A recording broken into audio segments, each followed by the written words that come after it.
Weekend Warriors Home Improvement Show, built by Par Lumber.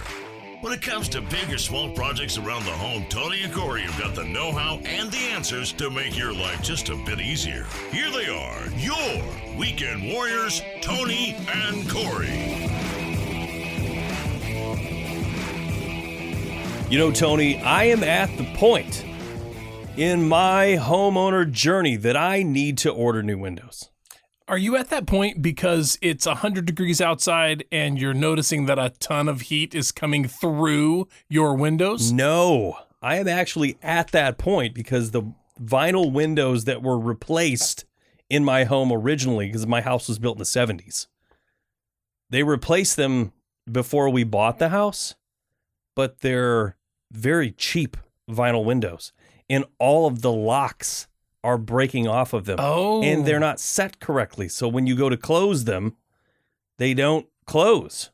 So interesting. So they're not operating properly. They are not. And it's not about them being ineffective as far as, efficiency and that sort of thing. You feel like they're not this time of year, do you not find that you're having to do more with your air conditioning because you're getting heat gain in the window spaces? I don't think so. I think that they were just the cheapest windows that they could find, and they were installed poorly.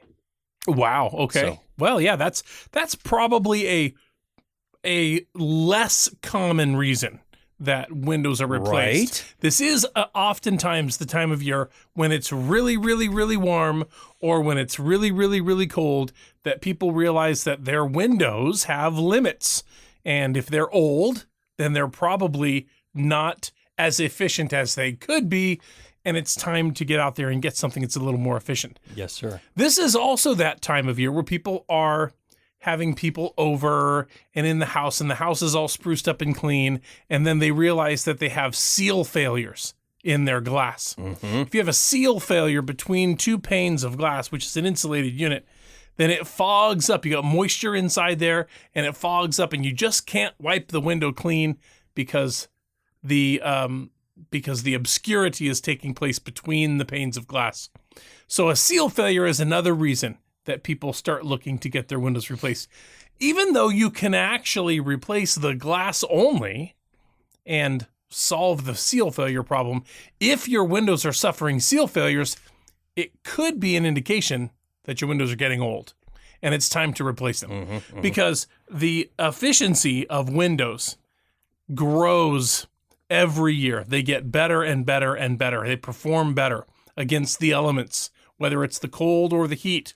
So it's kind of like computers. After a certain amount of time, what you've got is out of date and not serving you properly. They're making better stuff now than they did 5 years ago. Absolutely. And they're making better stuff 5 years ago than they did 10 years ago. Absolutely. That is absolutely the fact. There is a lot to consider, Corey, if you're thinking about replacing your windows, especially if you're thinking about replacing vinyl windows, because you could go back to aluminum windows. They make very effective, efficient aluminum windows now, thermally broken aluminum windows that are not, they don't perform the way old aluminum windows used to perform. Where they would condensate like crazy because there was no, like you said, thermally broken. That is a term. What that means is that when you have condensation, moisture will always move from warm to cold. It's the law of thermodynamics. It will always move that direction. And it's going to condensate on the coldest surface as soon as it reaches its dew point. So if you have a vinyl or an aluminum piece of window frame that is on the outside and the inside, it's the same piece. Well, that piece of aluminum on the inside is going to be the same temperature as it is outside. Exactly. So if it's cold outside, it's as soon as the moisture inside of your home touches that aluminum, it condensates because it's cold. Now they've come up with a way to have a thermal break. They put a piece of rubber or some sort of other material between the outside aluminum and the inside of aluminum, and it does not transfer that cold. Right, the conductivity stops. Yeah, it's more to the temperature of the inside of the home. That way the moisture doesn't condensate on that piece. So, yeah, back in the olden days in the 70s, 60s, and 70s when aluminum windows were just the greatest thing since Swiss cheese, Right. they've gone away, but they're back. Like you said, aluminum windows are some of the most expensive windows on the market now, and they are very popular. Yeah, well, there's no question. They are a slim line, right? So they almost disappear, whereas vinyl windows are the opposite. They're big and more bulky and more in your face, right? The frame portion of the window. And so, but the aluminum ones now, you can get them anodized, right? Like a bronze, dark brown, or a mill aluminum color, which is sort of traditional bare aluminum color. And you can get them with insulated glass. So it's 2 pieces of glass, an insulated unit in there. So the windows are performing much better than they did when they were originally being used. And we know that we like to go back and do it the way we did it before. We got that we have somehow, as a people, we have a desire to be like we were before, right? That sort of nostalgia. Yes, I think it's nostalgia. Yeah, it's like that. Yeah, vintage, antique. People. That's why styles keep coming back. That's why you find bell bottoms and butterfly collars and sort of skinny jeans, right? Were really popular in the 90s, and then again, 20, 30 years later. So, yeah. So see a bunch of cavemen running around. It's interesting to me how styles keep coming around. Like, you remember there was brass, and then there was the thing that antique brass, and then after antique brass went away, then they came out with brushed nickel or chrome. Right, and then rose gold to sort of bring that brass look back, but not brass look, rose gold. Yeah. It just seems to come back. It's a little different. It's like it was back in the day, but it's a little bit better. Yeah, but it's a little better. Yeah. Yeah, because you wouldn't want vintage windows. You wouldn't want old aluminum windows in your home. You wouldn't want that. Right. You wouldn't want them to perform the way they used to perform. You want them to look the way they used to look and perform the way windows perform today. And that's what you can get with aluminum windows, if that's the look you're looking for. But they definitely are on the more expensive side. You can get vinyl windows for much less. Now, what about, there's 4 different window types that I'm aware of.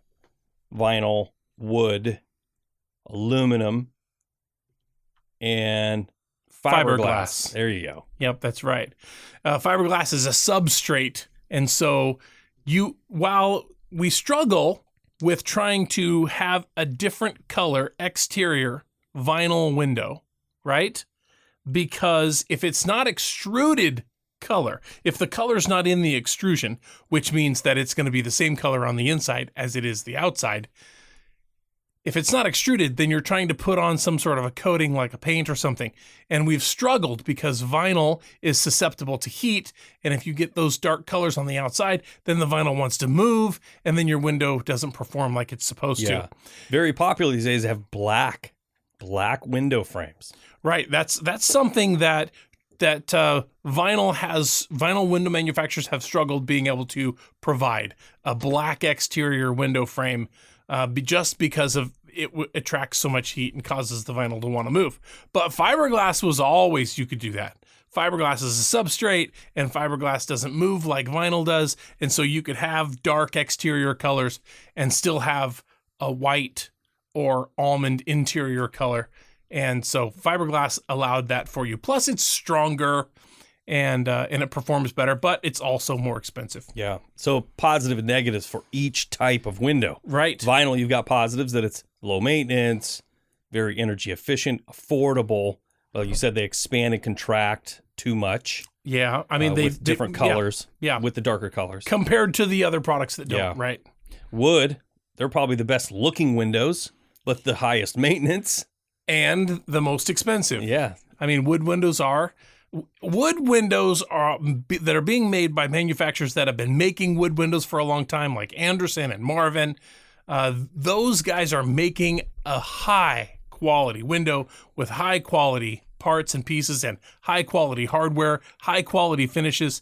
There's a reason why they're more expensive. They're really well made by companies that have been making them that way for 100 years or more.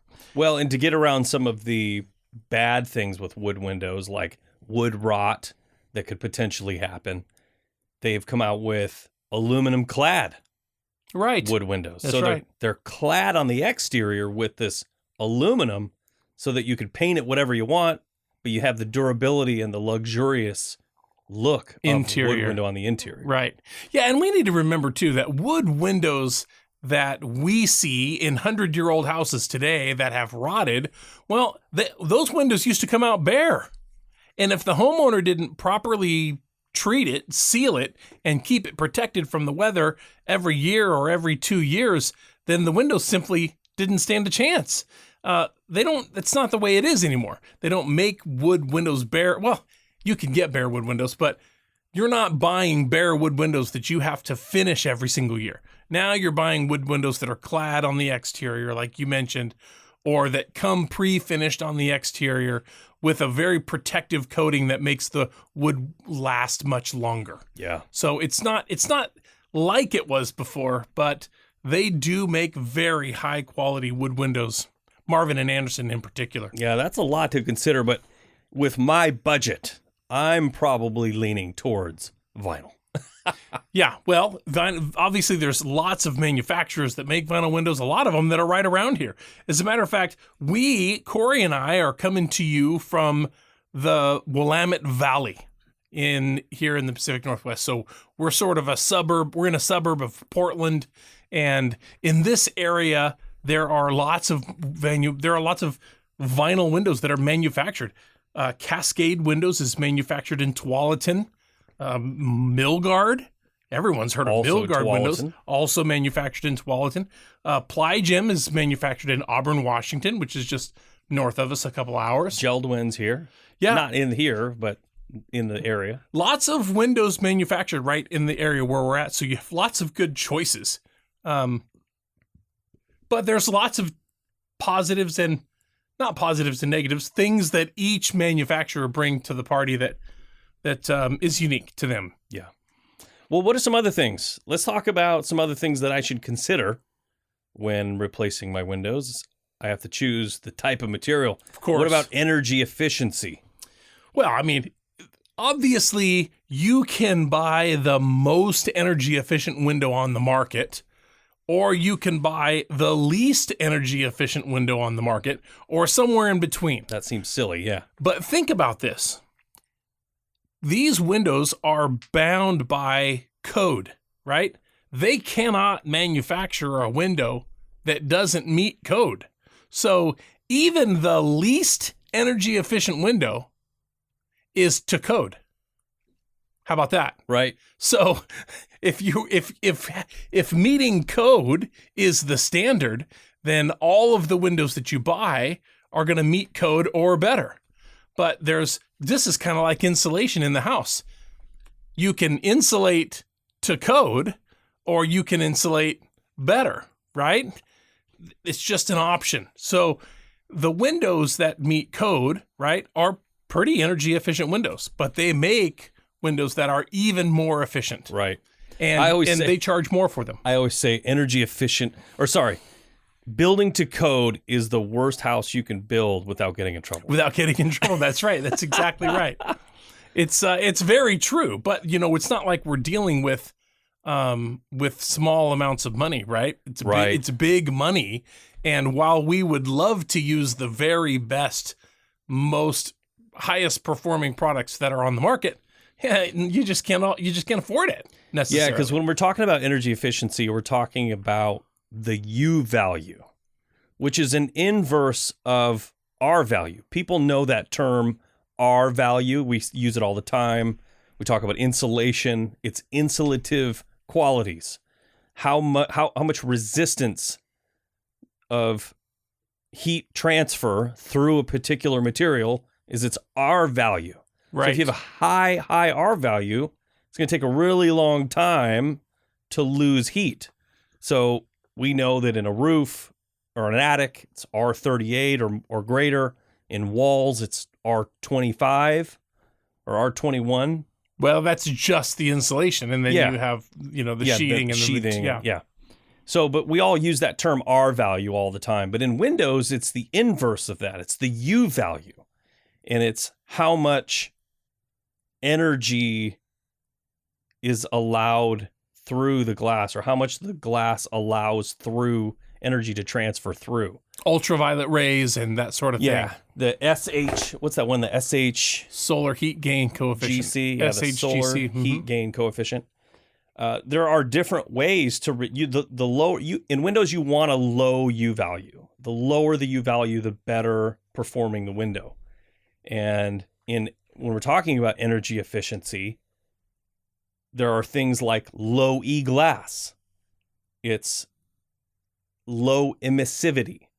So as UV hits the glass, it will reflect the UV off and not allow it to come in and transfer the heat inside of your dwelling. You can also look at double or triple glazing. Triple glazing they have negatives and positives. Triple glazing is nice in some aspects, but it's also very, very heavy. So if you have single pane or double hung, single hung or double hung windows, you got to lift that up. On a triple pane window, you're going to have some sort of assistant in the window. So they'll have like spring loaded things that'll help you lift the window, because the actual sash in that window is super heavy. Sure, right. Or if you have a crank out window, a casement style window, you can't put triple pane windows in an inexpensive vinyl window. You have to have like a bulkier frame. So there's just things like that you need to consider. Yeah. Gas.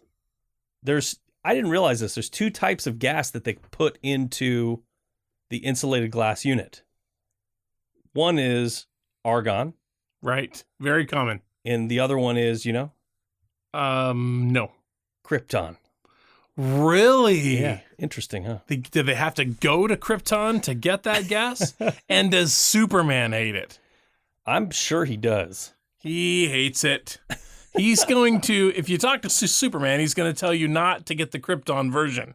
Get the argon version. Yeah. It actually says that Krypton is often used in triple pane windows, Interesting. where there's a gap of between 1/4 and 3/8 between the glass panes. Do you know what it is about argon and probably Krypton that makes them use that to fill the gap between the panes? I don't know. I'll tell you, because it's heavier than air. Oh, really? So it goes in there and it goes down and it sets down inside there. That's how they can fill it up with that gas, because it goes down, it compacts down in there. Heavier than air. So I saw this funny video the other day where this guy, because when you talk about light gases and heavy gases, when you inhale helium. You know what I'm talking about? Yeah, Your of course. voice gets really high. Right, of course. Helium. So did you know if you inhale sulfur hexafluoride, it's a very, very heavy gas, it brings your voice way down super deep. Did you know that? No, I didn't know it's that. totally true. I'm concerned moderately about the word sulfur in there. I know, sulfur hexafluoride. And then inhaling it. I'm Because not I've inhaled sulfur before, and it's So have I. it's not pleasant. I would say that you'd probably not want to, put it in your scuba tanks or anything. But Sulfur hexafluoride.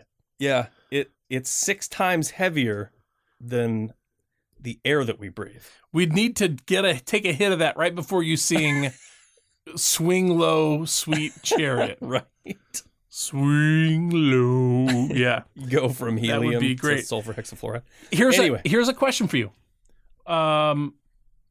When you first started working for Par Lumber Company, what do you think the code was for U value, window U value? What do you think code requirement was when you started with Par? I can tell you. I have the answer. Is it like 0.05? No. Then I don't know. 0.33. Oh, 0.33. Was it? Point, Really? 0.33. 0.33 was code back in the day when you started with par? 20 years ago. Yeah, 20 years ago.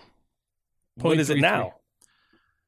Well, you would be surprised to hear that they are making windows that meet a 0.15. A 0.15. You can get a window with a 0.15 U value when only 20 short years ago, the code was 0.33. That's crazy. That's crazy. Yeah.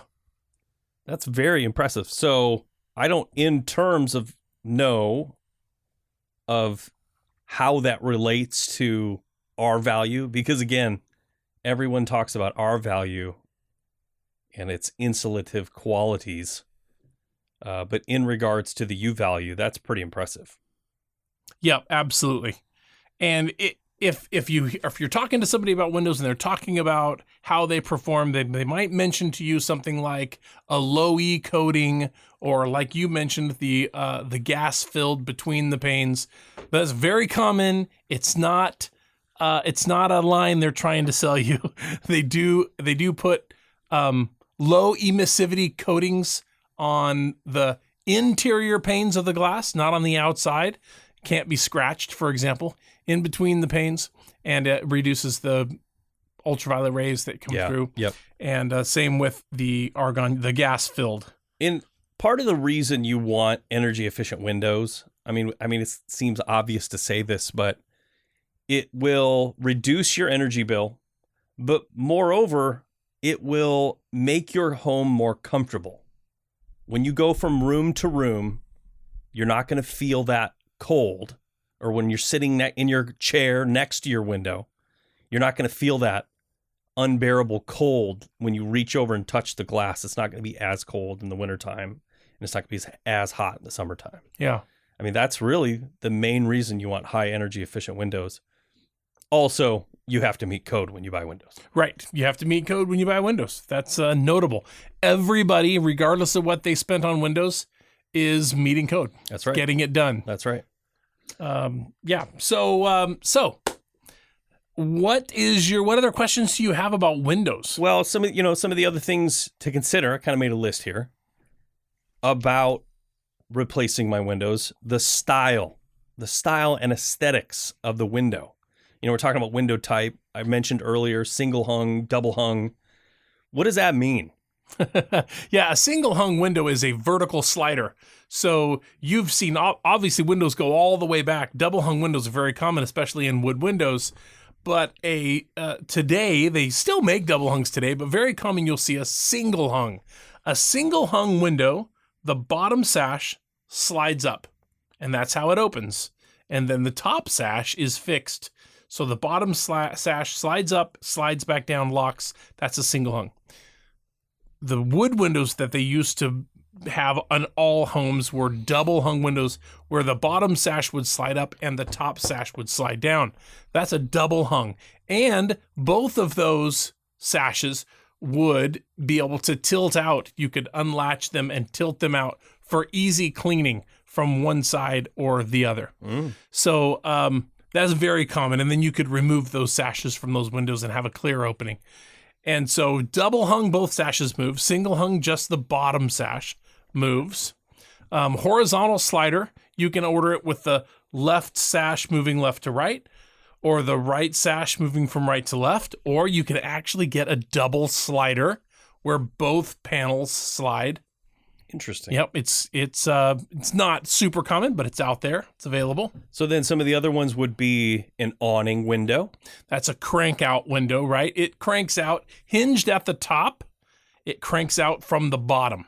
So it would be kind of like a single hung window where the bottom sash, instead of sliding up, it has a crank and it cranks out. I actually have an awning window that I replaced when I redid my kitchen, where the bottom, say, third of the window is an awning, and then the top is a picture. Yes. So it's just the bottom portion that cranks out. Yep. So if we want extra ventilation by the sink. They'll call that a picture window bottom awning. Oh, okay. Yeah, which is very, very common. I have one. Yes, you do, indeed. Then the other one I think is casement. Right, like an awning, except that it's hinged on the side and it cranks out, right? So it opens, you can have it open from the left or from the right, or you can have two casements together that both open from the center out, which is very common. But those crank out. Those are crank out windows. And they'll sell casements that will give you the maximum amount of egress. Egress is important. If you have a window in a bedroom, then there is a minimum requirement of open space.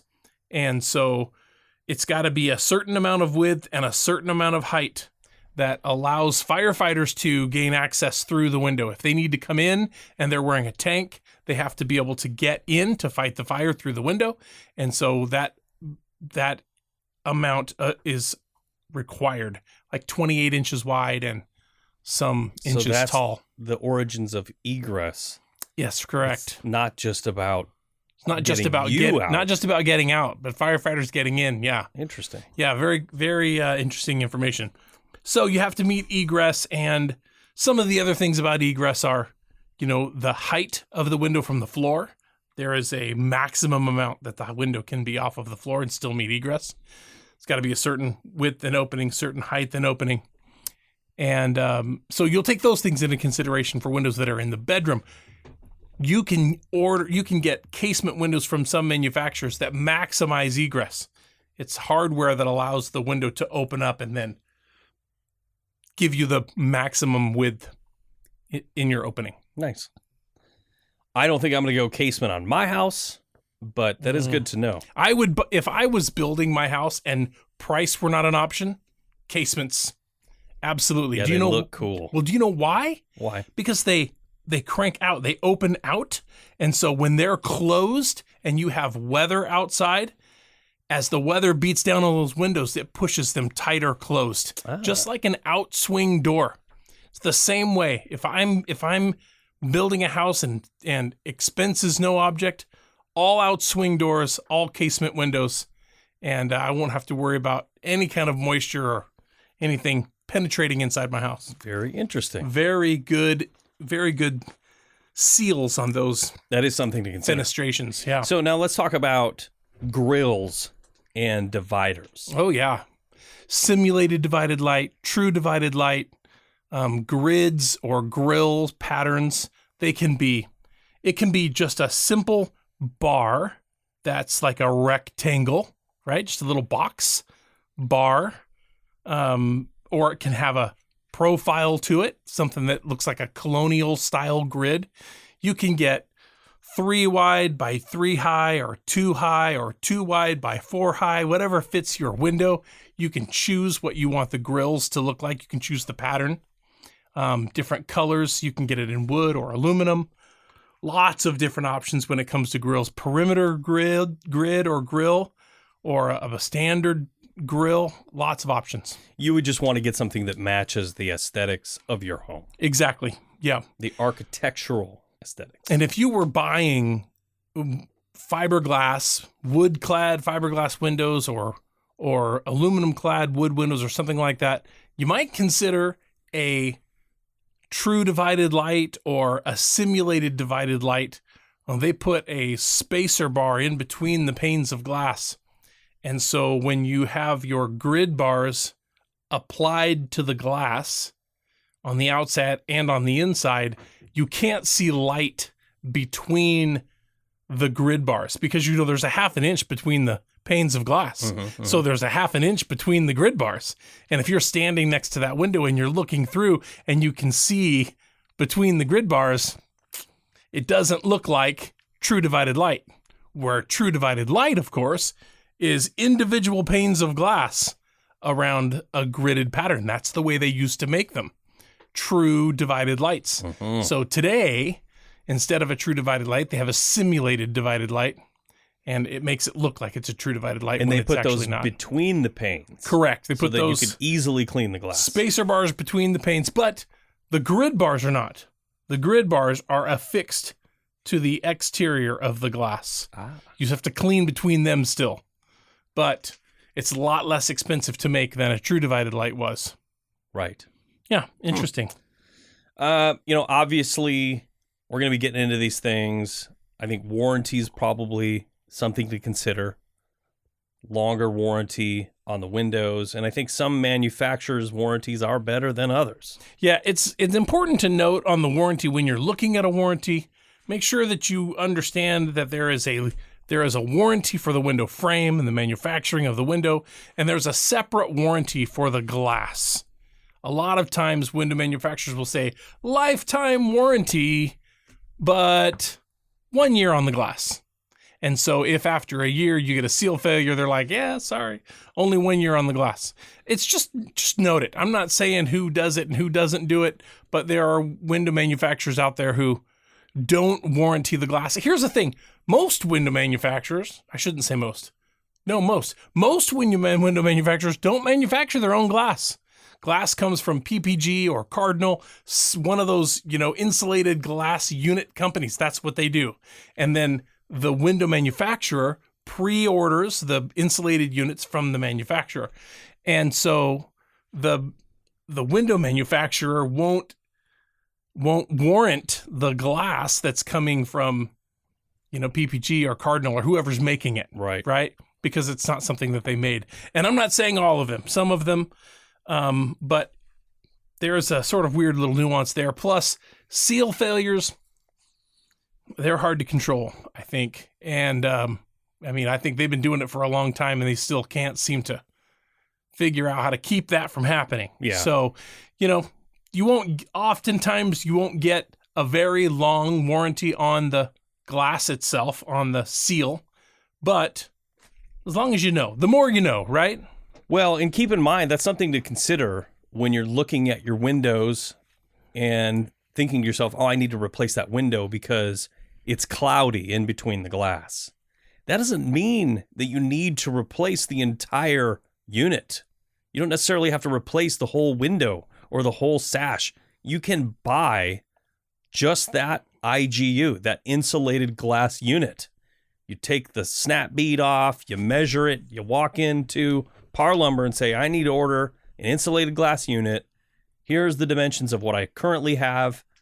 They order it for you, and it comes as basically that's it. Just your IGU is 2 pieces of glass sandwiched together with a spacer, and then they fill it with argon, and they do all the stuff to it.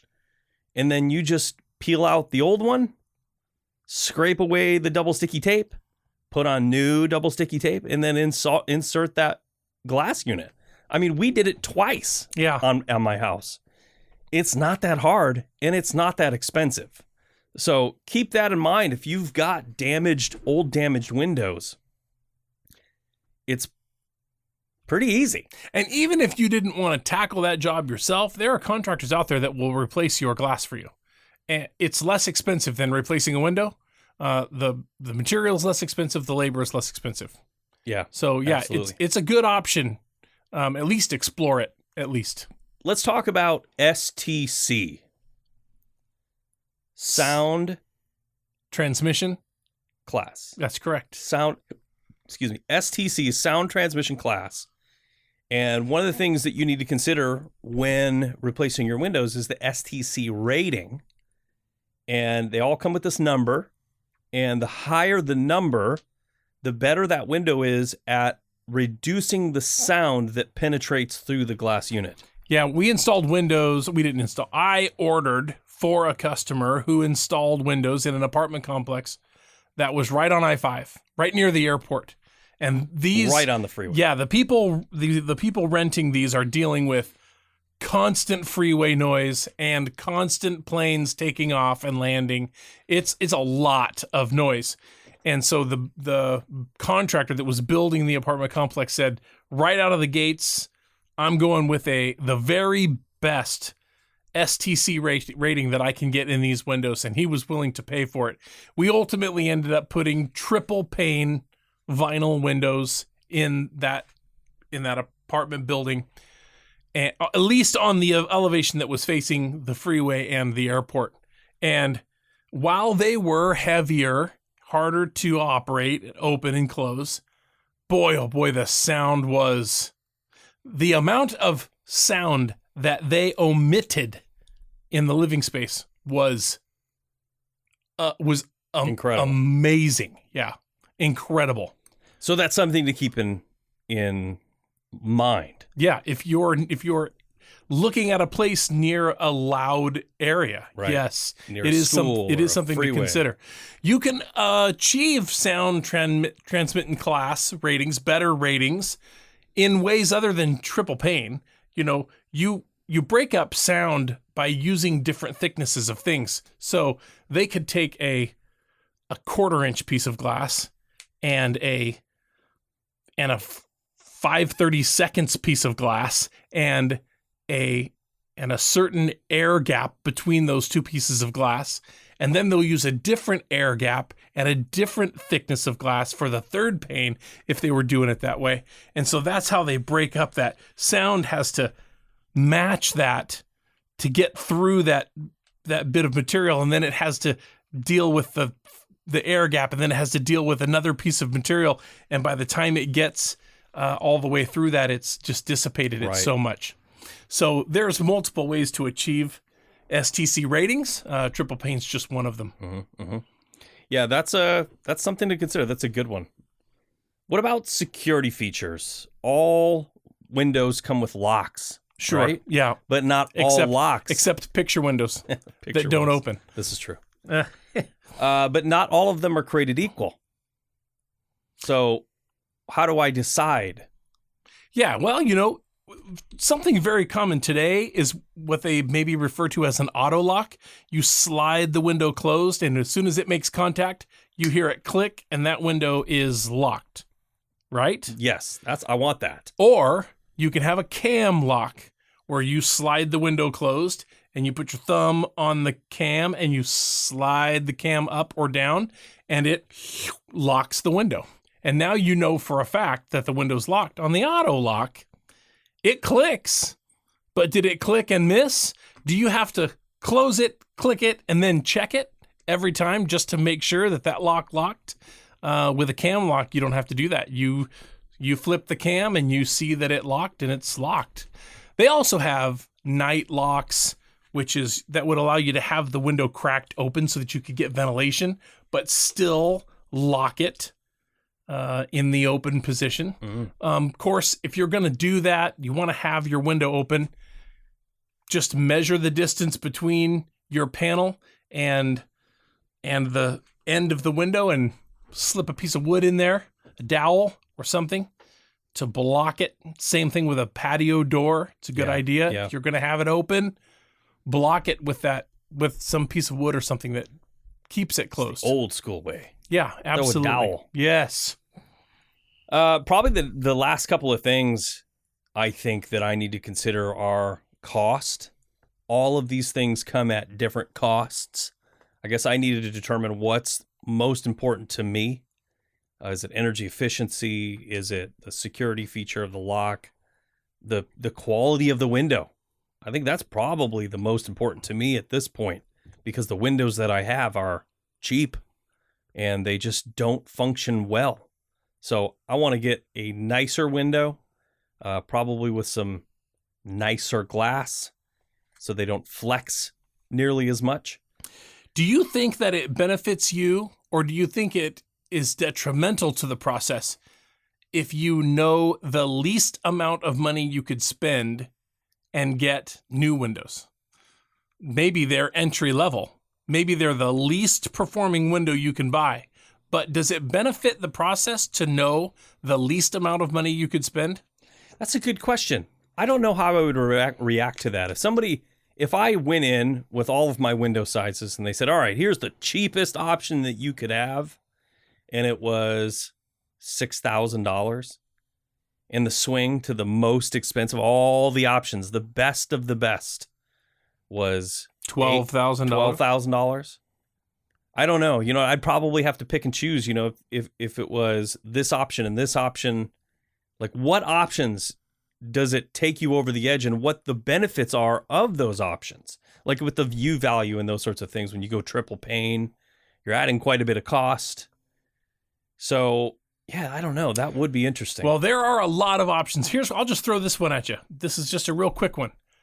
Here's an option for just a little bit more money, we can get invisible screens for you. How about invisible screens? That sound pretty good? Invisible. Yeah, that's what they call them, invisible screens. When they go from a light gray mesh to a dark gray mesh, they will call them invisible screens. That's silly. Because the darker gray mesh blends with what you're looking at outside. Yeah. Well, I think I would probably go with the darker, with the invisible. Would you pay more?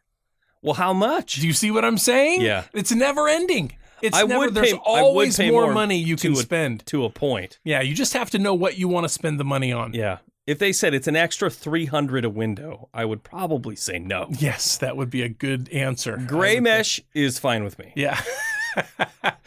Interestingly enough, screens used to always be aluminum mesh. Aluminum. And aluminum, as you know, shows creases and dents and lines and things. Then they started making them with fiberglass mesh. And then there's a light fiberglass and a dark fiberglass. But I mean, there's so many options. I don't feel like that option would break the bank because I've replaced plenty of screens and the screen material itself is not that crazy. That's right. We have rescreened some screens, haven't we? Yes, we have. Mm-hmm. Yeah, well, I think that it's important to know, the more you know, the better you'll be able to make the decision. Yeah, no, I agree. I actually have one more on my list that doesn't affect me, but it is something that I feel like should be considered, and that is building codes and HOA rules. If you live in an area that has an HOA, you may have to conform to those regulations. Oh, yeah. So I don't have that where I live, but definitely there are people that can be affected. And you don't want to go down a path where you special order tens of thousands of dollars in windows only to find out that they don't meet the regulations of your HOA. Right. So it's one of those things. It's a necessary evil if you live in one, but don't get burned. Don't get burned. Absolutely. Do your research ahead of time. Absolutely. Well, that's all I got, Tony. I really appreciate the insight. You're the window master. And I sold windows for some years, so I got a little bit of info in there. I'll be hitting you up. But I do enjoy talking about windows. I like windows. I think obviously we build these walls that are, an R value of 25 or something like that, and then we cut a hole in it and put an R3 window in there. But it's proven fact. If we can't see outside, it might make us crazy. Yeah. Got to be able to see outside and get fresh air. And 100%. Yeah. Well, this is a good one. If you have any questions about Windows or there's anything that we can do to help you with this, send us an email. You can reach us at weekendwarriors@par.com, PARR.com, weekendwarriors@par.com. We're happy to answer any questions you have or give you advice if you need to get prices. We can help you up with that kind of stuff too, obviously. Absolutely. Thanks so much for listening. We'll see you next time.